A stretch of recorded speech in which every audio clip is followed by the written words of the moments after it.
Welcome to the University of Missouri-St. Louis College of Nursing, where we have introduced a concept-based curriculum in our undergraduate BSN program. Let's begin in the classroom. A traditional approach to teaching has a professor lecturing to students in front of the classroom. Students wait for the professor to spill out the facts and ideas. Students then must retain the facts and ideas and later demonstrate understanding, usually through examinations. What if there was a way to better equip students to transfer classroom knowledge to practice? In the past, we have overwhelmed students with content. The concept-based approach instead focuses on a few exemplars to help the student understand a specific concept. To help students understand a concept, we start with an abstract question, such as, what is the relationship between patient outcomes and nursing communication? First, we have students explore their initial thoughts on communication. One student nurse might say, nurses provide information for patients. This is a great beginning. Now we add a specific context that illustrates the relationship between nursing communication and patient outcomes. For example, using the exemplar SBAR. When information is accidentally omitted or wrong, the healthcare provider may order incorrect treatment, possibly even sending a patient home too soon from the hospital. The student can now see the relationship between accurate SBAR communication and patient treatment plan, and that this can lead to positive or negative outcomes. Next, we will introduce a new exemplar that will provide a deeper understanding of the concept of communication. With the same patient as before, the inaccuracy of SBAR led the patient to go home and is now being readmitted to the hospital. This time, the student is learning the effects correct documentation has on patient outcomes. Students will learn that omitting documentation from the chart can have a direct impact on patient outcomes and also cause increase in healthcare costs. Orders could possibly be incorrect. The nursing care may be wrong or incomplete. The case manager may manage patient care incorrectly. And all of this can leave the patient and family confused and frustrated. This example adds more complexity to the student's understanding of the concept of communication. The student now understands the great impact documentation has on patient outcomes.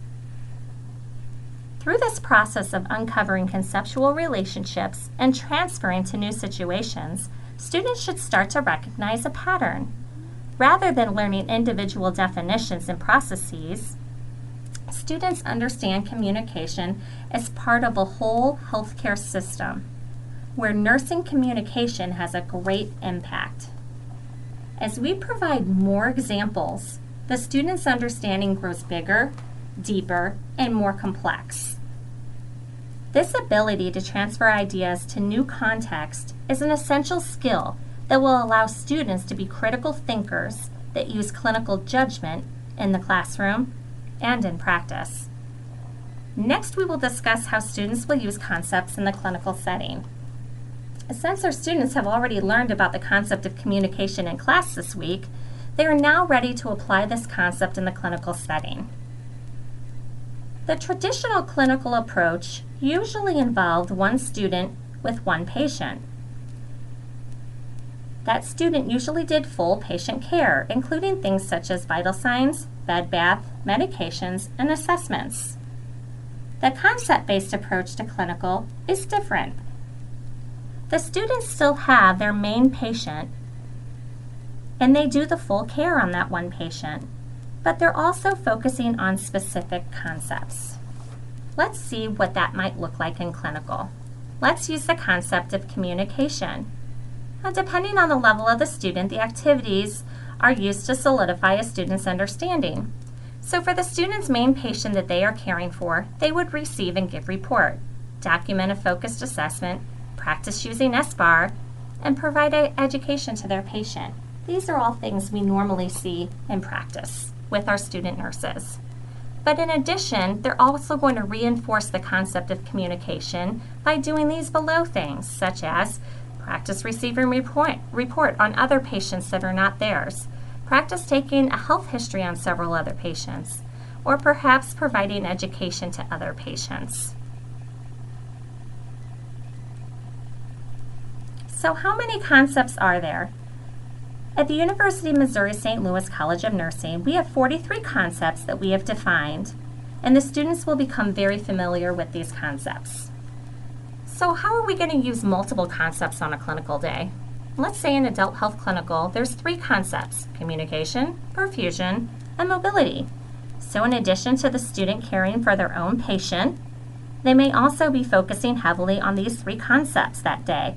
This may mean that today in clinical, they're doing things such as blood pressures on many patients, or perhaps looking at urine output trends, or maybe participating in mobility activities. The goal is to have the student focusing on these 3 concepts today so that they can better understand how the concepts relate to the many different patients. So, the what ifs. It's really important that all the nurses on the floor understand that we are always open to explore other opportunities. So if there's an unusual heart sound that you'd like the students to hear, we would love to listen. If you'd like an IV to be started, we'd love to help start that. Just remember that these students are here to practice to be a nurse. Our goal is to deliver competent, safe, practice-ready nurses, and we need your help to make that happen.